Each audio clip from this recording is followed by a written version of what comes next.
Olá, meu nome é Eliane Mancuso, sou professora do Departamento de Clínica Médica. Inicialmente, gostaria de agradecer ao professor Ravik pelo convite para falar de um assunto de extrema importância, que tem grande impacto não só econômico, mas também um impacto social no nosso país, que é a pneumonia adquirida na comunidade.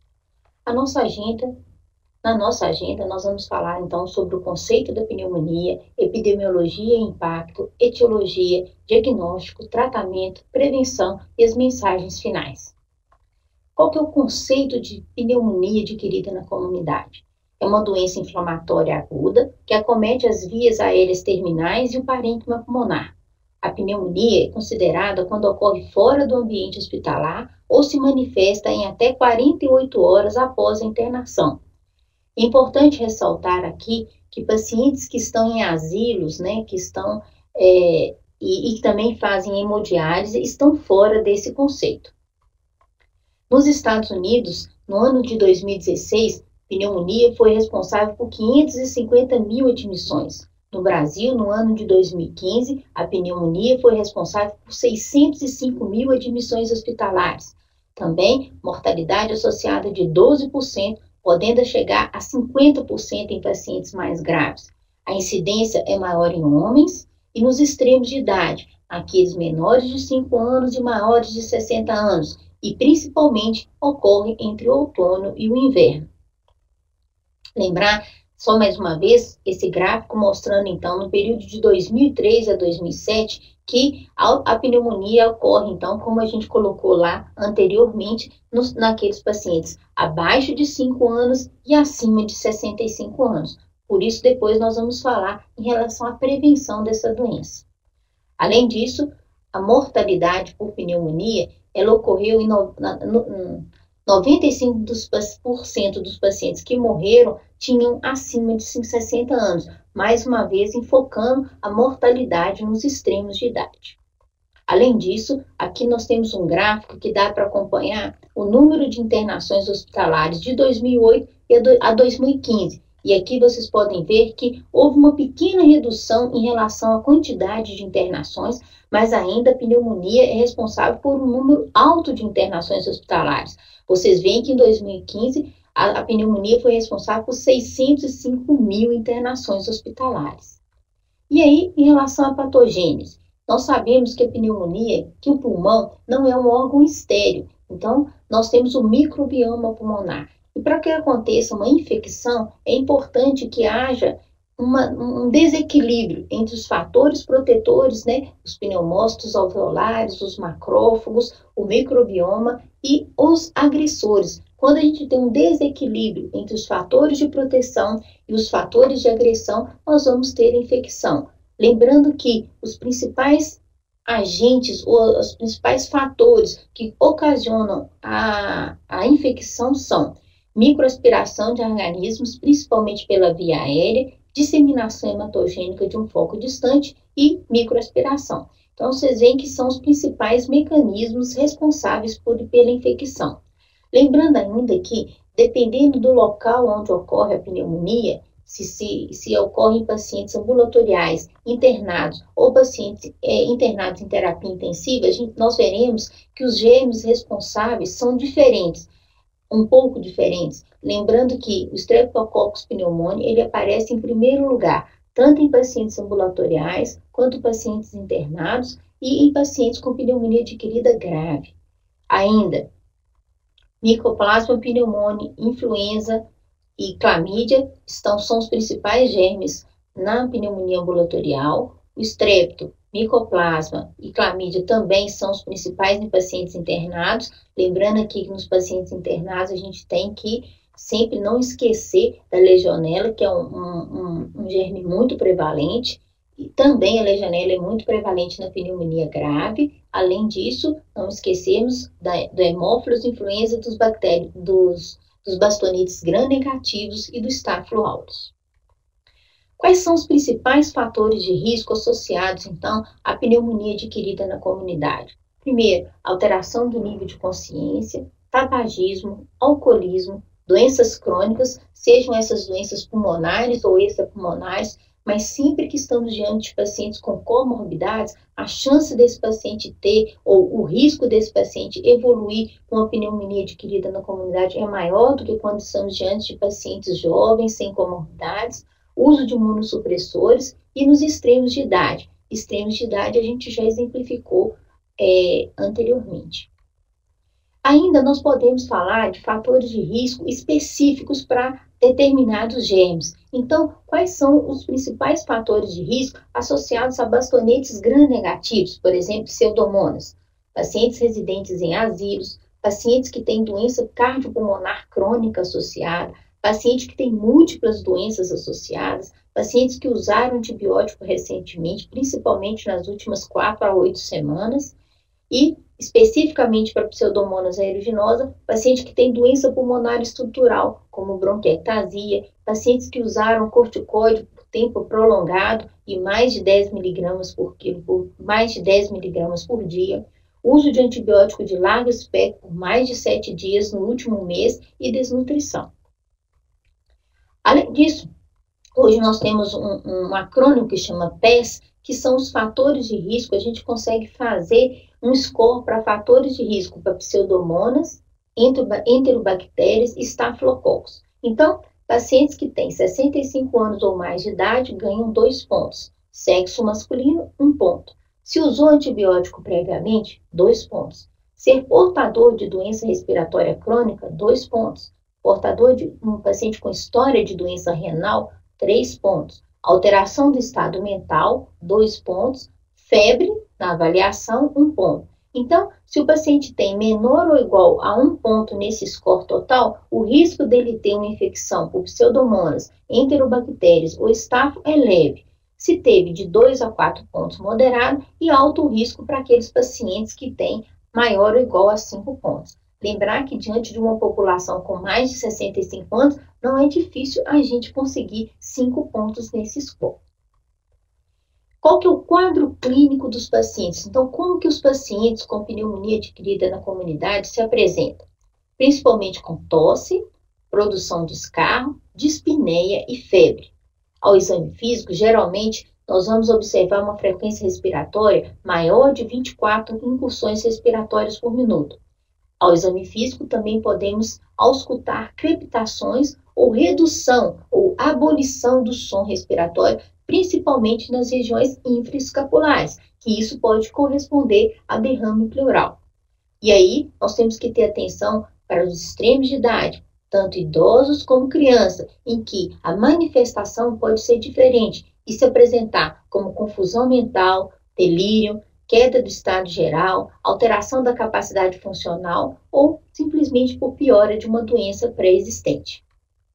E lembrando que o diagnóstico de pneumonia é um diagnóstico radiológico, que se apresenta com uma opacidade na radiografia de tórax, que é essencial para o diagnóstico. Nós não podemos falar que um paciente tem pneumonia se nós podemos inferir pelo exame físico, mas nós não podemos afirmar sem a presença de alterações na radiografia de tórax. Então, e não é possível diferenciar pela radiografia de tórax se a causa é bacteriana ou não. Nós vamos exemplificar mais adiante com alguns exemplos em que a gente pode inferir qual que é o possível agente etiológico, mas apenas pela apresentação radiológica nós não podemos confirmar qual que é o agente etiológico responsável pelaquela opacidade.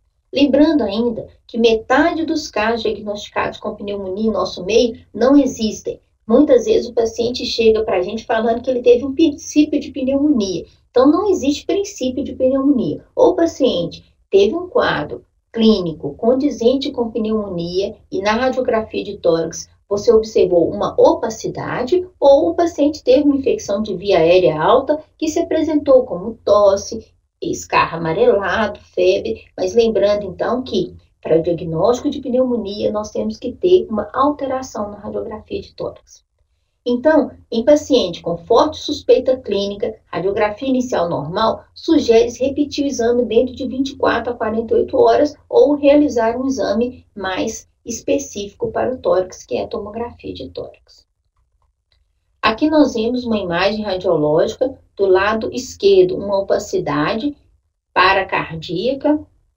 E do lado direito, do lado direito da tela, a gente consegue ver também, bem mais específico, uma opacidade, provavelmente no lobo superior direito.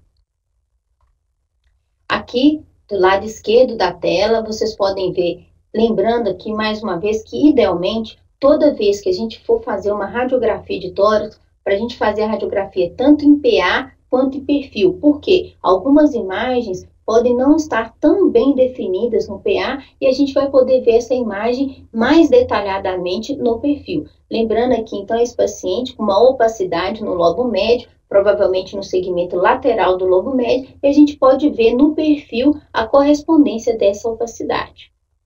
Nessa outra radiografia fica mais evidente ainda a necessidade de se realizar uma radiografia em perfil. Vocês veem aqui que parece que tem uma opacidade na região cardíaca, na área cardíaca. Quando a gente faz a radiografia em perfil, a gente pode ver mais especificamente essa opacidade na região retrocardíaca.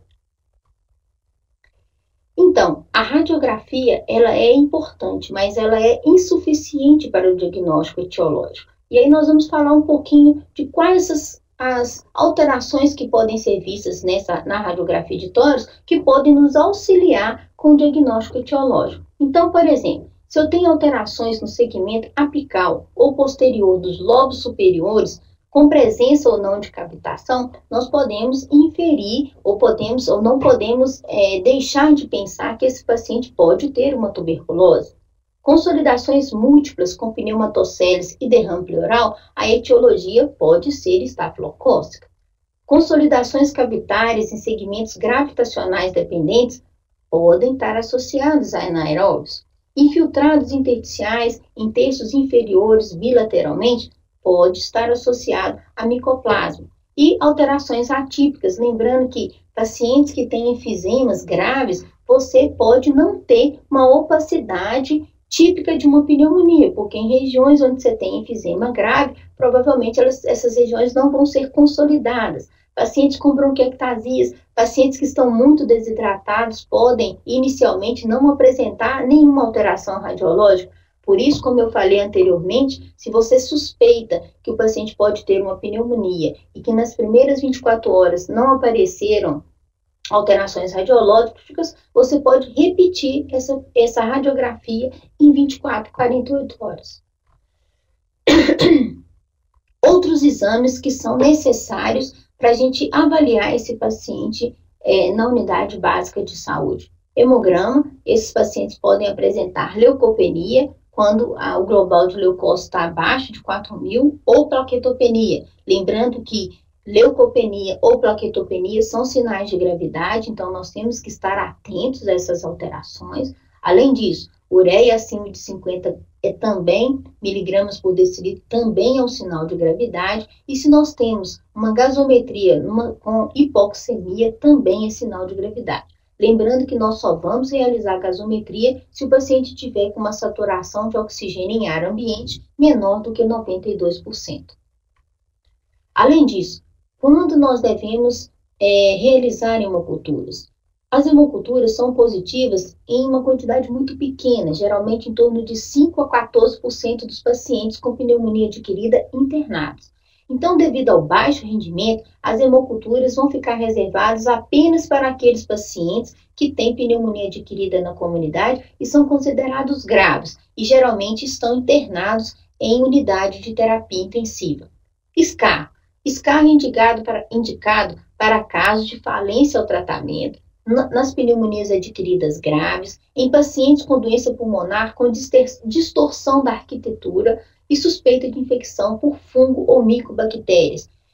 Principalmente aqui eu cito pacientes com bronquiectasias, pacientes com fibrose cística, pacientes que têm enfisema. Então, às vezes, você está tratando esse paciente não está melhorando, justifica se você pedir um SCAR, porque nós podemos estar diante de um paciente que está infectado, mas não por germes mais comuns. E aí, o SCAR é fundamental para guiar o nosso tratamento.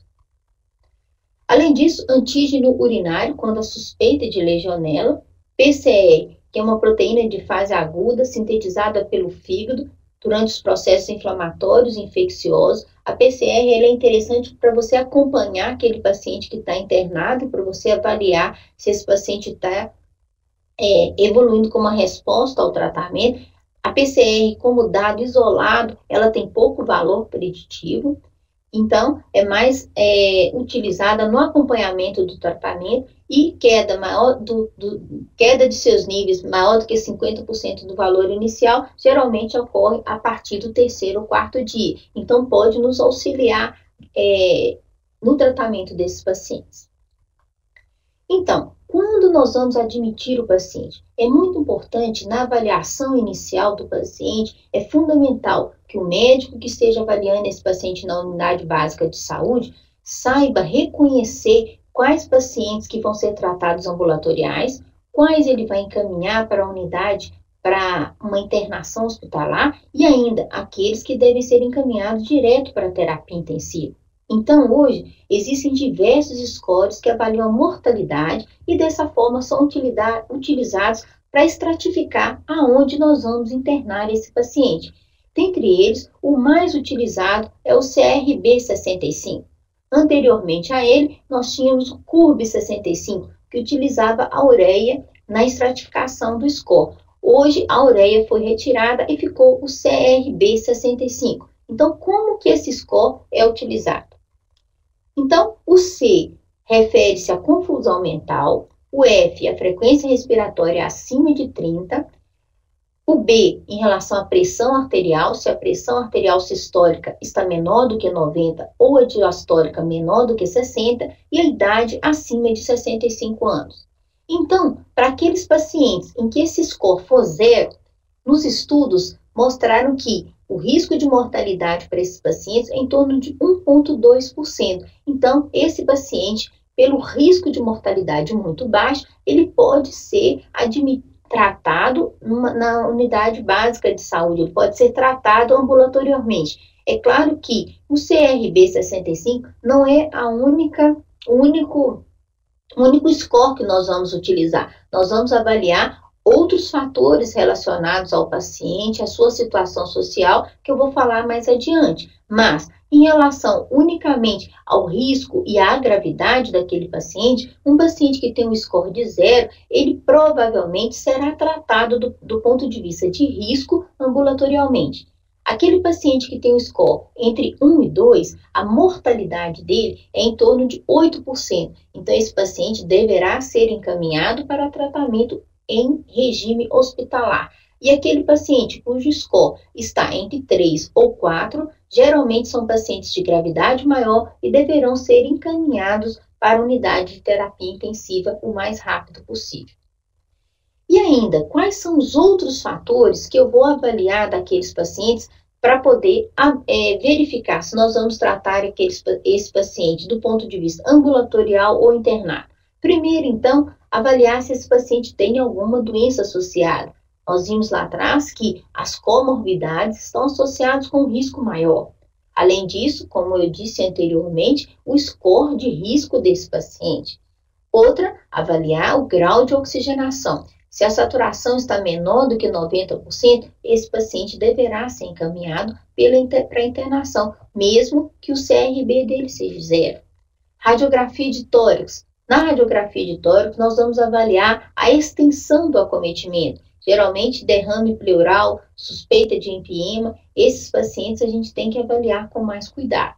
Avaliar ainda fatores sociais e fatores cognitivos. Por exemplo, ausência de familiar ou cuidador no domicílio em relação ao idoso. Então, nesse caso, necessidade de observação da resposta ao tratamento, nós precisamos tomar cuidado ao avaliar pacientes mais idosos.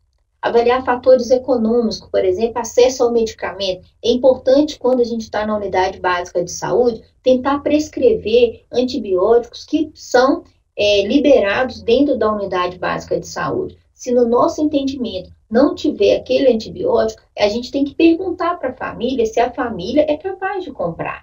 E conversar isso com a família muito delicadamente, no sentido também de não ofender, mas se aquela família não tiver condições de comprar, aquele paciente deverá ser internado do ponto de vista social.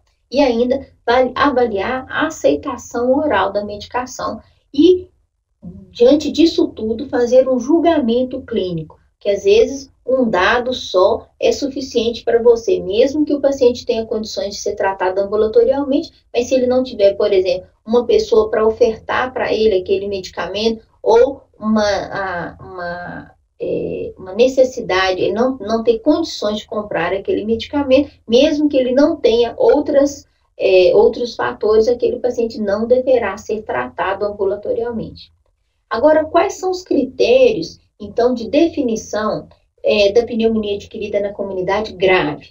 Então, fatores que, independente do que eu adquiri daquele paciente de informação, o que eu tenho que valorizar? Primeiro, então, choque séptico com necessidade de vasopressores. Isso é um fator determinante para a pneumonia grave. Outra, insuficiência respiratória aguda com indicação de ventilação mecânica. Então, esses são os critérios maiores. E quais são os critérios menores? Hipotensão arterial, relação PaO2 sobre FO2 menor do que 250 e presença de infiltrados multilobares. Então, se eu estou diante de um paciente que tenha um critério maior e 2 menores, ou que tenha 3 menores, nós estamos diante de um paciente com pneumonia grave e esse paciente deve ser encaminhado urgentemente para terapia intensiva. Como nós vamos tratar esse paciente? O tratamento antimicrobiano é indicado de forma empírica, uma vez que o agente não é identificado na maioria dos pacientes. Idealmente, a primeira dose do antibiótico deve ser administrada em até 4 horas, caso o paciente tenha indicação de internação. Há um acrônimo que chama COST, que foi desenvolvido na Inglaterra, onde C significa fazer radiografia de tórax antes de 4 horas, O do oxigênio, que seria indicar oxigênio para aqueles pacientes na primeira hora, o S do score, então fazer o score também na primeira hora, e T de tratamento, que é instituir tratamento nas primeiras 4 horas. Então, dentro dessa avaliação do paciente, quanto mais rápido nós tivermos uma avaliação desse paciente, uma indicação de tratamento, melhores serão os resultados futuros, menor mortalidade, alta hospitalar mais rápida, se esse paciente tiver indicação de alta hospitalar, e recuperação mais rápida também. Geralmente, a duração do tratamento é em torno de 7 dias, sendo que nas últimas 72 horas ocorre estabilidade clínica, principalmente da frequência cardíaca, da frequência respiratória e da temperatura. Então, aqui nós vamos, um algoritmo também, em que a gente vai estratificar quais são os principais agentes utilizados. Então, naqueles pacientes previamente rígidos, nós podemos utilizar um macrolídeo ou um beta-lactâmico. Naqueles pacientes que têm doenças pulmonares associadas ou que utilizaram antibiótico nos últimos 3 meses, nós podemos usar uma quinolona ou um beta-lactâmico mais macrolídeo. Naqueles pacientes internados, mas não graves, nós podemos usar ou uma quinolona ou um beta-lactâmico mais um macrolídeo. Já naqueles pacientes admitidos em terapia intensiva, sem risco de pseudomonas, nós podemos utilizar um beta-lactâmico ou mais uma quinolona ou um beta-lactâmico mais um macrolídeo. Já naqueles pacientes com risco de pseudomonas, nós devemos dar um beta-lactâmico mais uma quinolona. E adiante eu vou exemplificar quais são os principais antibióticos que estão incluídos dentro dessas principais classes. Então, para pacientes ambulatoriais ou de admissão hospitalar, quais são os principais beta-lactâmicos utilizados? Amoxicilina ou amoxicilina associada a clavulanato. Macrolídeos, azitromicina ou claritromicina. E as quinolonas respiratórias, principalmente levofloxacino e moxifloxacino.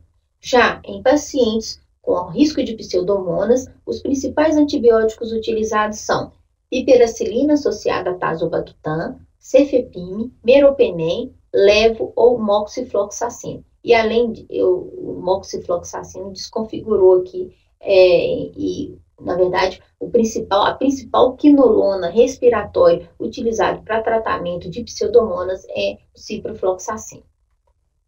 E como que nós vamos fazer para avaliar e para acompanhar esses pacientes? A melhora clínica geralmente ocorre por volta do 3º dia do tratamento. Agora, a resolução radiológica ela é mais lenta, com uma resolução da imagem em 73% dos casos na 6ª semana, podendo estender para 12 semanas em idosos. Então, aqui só fazendo um parêntese, que nós não precisamos de ficar pedindo radiografia de tórax.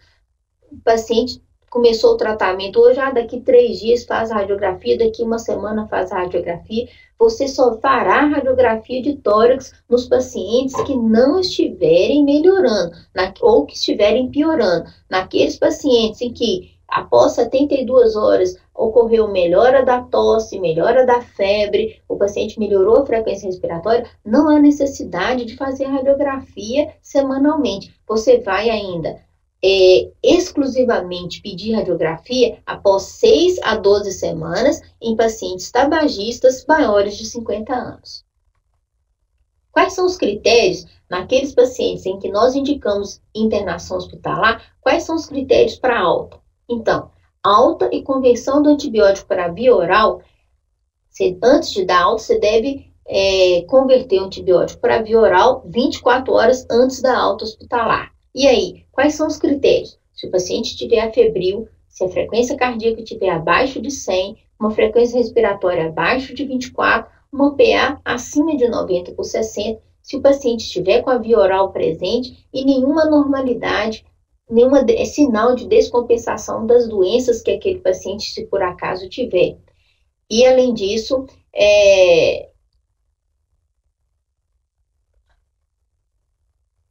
na verdade, é isso. E o que eu vou chamar de falência terapêutica? O que é falência terapêutica? É a resposta clínica inadequada à terapia antimicrobiana com persistência ou progressão da infecção. Geralmente, a falência precoce, se esse paciente evolui com insuficiência respiratória e necessidade de ventilação mecânica e choque séptico antes de 72 horas. E o que eu chamo de falência tardia? Persistência de febre e não resolução após 72 horas. E aí, quais são os fatores relacionados à falência antes de 72 horas e após 72 horas?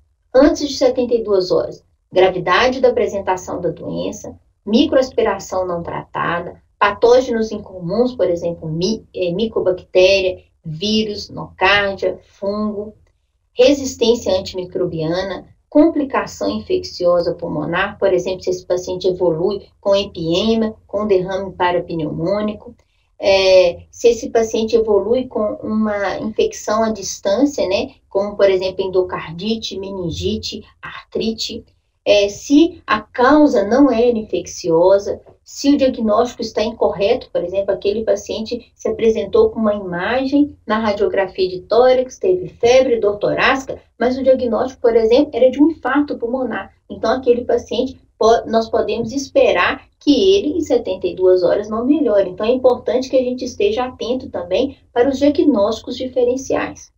E quais são os fatores associados a uma falência acima de 72 horas? Então, um micro-organismo que não respondeu àquele antibiótico que a gente prescreveu, né? Ou seja, não cobertura, resistência antimicrobiana, uma complicação local, por exemplo, mais uma vez, empiema, derrame parapneumônico, uma superinfecção hospitalar, causas não infecciosas, complicação da pneumonia, diagnóstico incorreto. Então, mais uma vez, nós temos que ter em mente tromboembolismo pulmonar, insuficiência cardíaca, neoplasias, outros diagnósticos diferenciais, então, que podem simular um quadro de pneumonia e, no primeiro momento, induzir a gente a pensar que é pneumonia e que o tratamento inicial, então, pode não ter efeito. Então, naqueles pacientes que não estão evoluindo bem, é interessante que nós façamos uma revisão de toda a história clínica, do exame físico, dos exames laboratoriais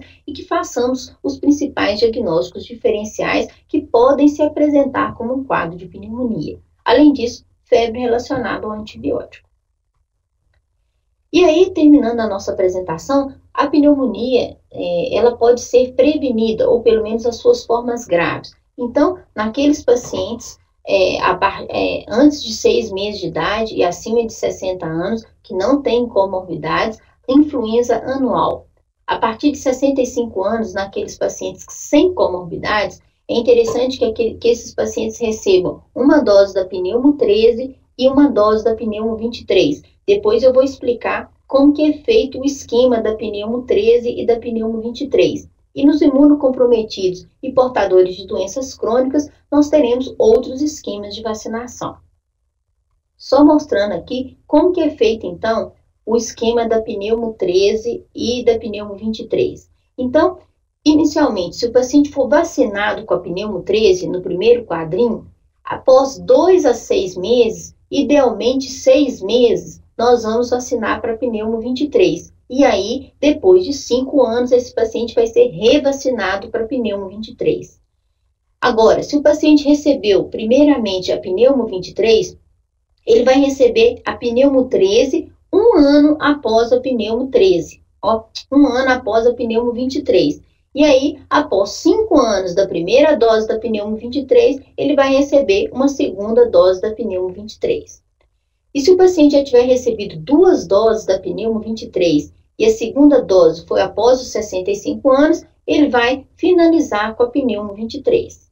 E além disso, no quarto quadrinho, aquele paciente que recebeu a segunda dose da pneumo 23 antes dos 65 anos, ele vai fazer a terceira dose da pneumo 23. Então, mesmo que ele já tenha recebido 2 doses da pneumo 23, ele vai receber uma segunda dose após os 65 anos. Eu acho que é interessante vocês, eu geralmente tenho esse quadrinho junto dos meus documentos para a gente poder tentar sempre prescrever orientado por um guia, para não correr o risco de errar na hora de prescrever. E é muito importante, vocês viram que Streptococcus pneumoniae, ele é o primeiro germe associado a tanto pneumonia de risco leve, quanto pneumonia em pacientes internados, quanto pneumonias em pacientes em terapia intensiva. Então, é importante que nós fiquemos atentos para aqueles pacientes em que a vacina é recomendada e não esquecer de recomendar a vacina. Lembrar que a vacina para influenza e para pneumo 23, ela está disponível no SUS, mas a pneumo 13 ainda não está disponível no SUS. Então, como mensagens finais, o que eu gostaria de deixar para vocês? Que a pneumonia adquirida na comunidade, ela representa uma das principais causas de morte em pacientes acima de 65 anos. Além disso, a radiografia de tórax é imprescindível para selar o diagnóstico. Sua identificação precoce, bem como a seleção adequada do local de tratamento, são essenciais para a redução da morbimortalidade. E aqui estão as referências que eu utilizei na formatação dessa aula. Depois nós teremos 2 exercícios no Moodle em que eu coloquei um paciente com risco menor e um paciente com risco maior para a gente fazer um exercício do que foram as sugestões dadas nessa aula. Mais uma vez, eu gostaria de agradecer ao professor Rabik pela oportunidade de falar um pouquinho sobre pneumonia adquirida na comunidade.